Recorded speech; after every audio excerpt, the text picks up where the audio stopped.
In Australia, the threat of bushfire looms large for a lot of us, particularly if you live in close proximity to the bush.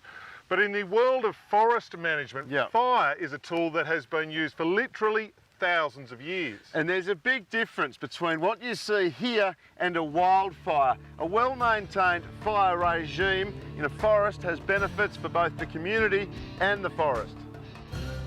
There is a gentle irony in the fact that controlled fire is about the best method we have for lowering the risk of wildfire. In the Australian landscape, controlled burning has been used for thousands of years, but more recently we've come to see fire as a threat, something to be avoided. People have lost the knack of it, that they've lost the... You have to have a degree of confidence if you're going to come in and burn country. You need to be able to read the signs, you need to be able to understand what the fire is going to do once you light it, because otherwise you've lost control of it. So I think we do need an education process to ensure that people are seeing the impacts of not burning and understanding the impacts of burning and burning correctly. A well-managed controlled burn during the cooler, damper part of the year brings a number of benefits. The amount of fuel on the ground is reduced, invasive weeds are controlled, and most eucalypt species rely on fire in one way or another for regeneration. Sean, there's a bunch of blackbutts here, and they're one tree that absolutely love a fire. They live for fire. They've always developed by fire. That's why they call them blackbutt, because they've always had that layer of blackbutt. And why is fire critical to this country? They regenerate through fire, they control their too much regrowth through fire, and in the end we need fire to reduce that fuel load so we don't get too much of a catastrophic fire in summer. So speaking of the fuel load, this is about 4 years after you've done a burn and it's just about right for another fire. Yeah, it's accumulating to about 10 or 15 tonnes per hectare. That's about where we want it, particularly at this time of year, which is a sort of late winter burn. Yep. Nice and cool. We can control it very carefully. We know exactly what the result's going to be. Private Forestry Service Queensland is a company which manages forested land for owners right across the state. The company brings a wealth of forest and fire management experience and is able to conduct controlled burn for landowners who don't have the confidence or expertise to do it themselves.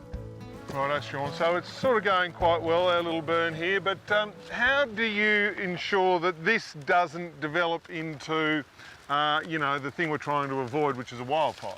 Well, there's a number of things against it turn into wildfire. One, the temperature's low, it's sort of late winter, the humidity is quite high, above 60 or 70%, and the fuel load's quite low. So those combinations, that's what stops it turning into a wildfire. Okay, so we can do this quite happily, quite safely. That's right, yeah.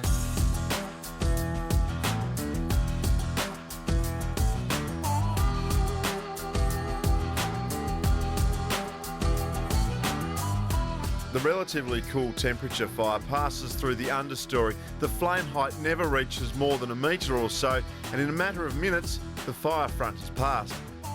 So it's a bit of a strange idea, this notion of a cool burn, but this shot gives you an idea of what we're trying to achieve. You can see there's a bit of sort of scorching on the trunks of the trees. There is beautifully dead lantana, which has been killed. But the other thing it does is burn in a sort of mosaic pattern. So you get patches that have burned and then patches that haven't burned, and that gives the animals somewhere to go during the fire. It's nothing compared to a wildfire in the middle of summer that's going to kill everything in its path.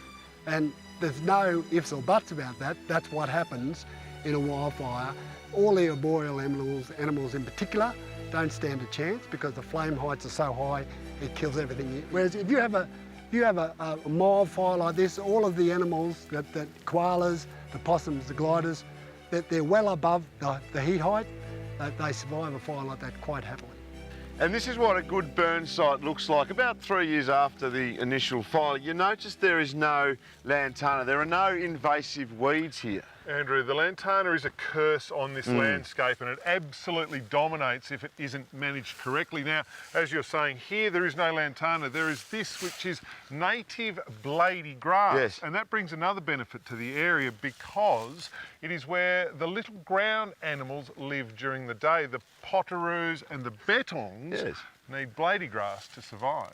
I mean, lantana, particularly in this moist forest country, spreads and it grows to 15 and 20 metres in height. It's a wall.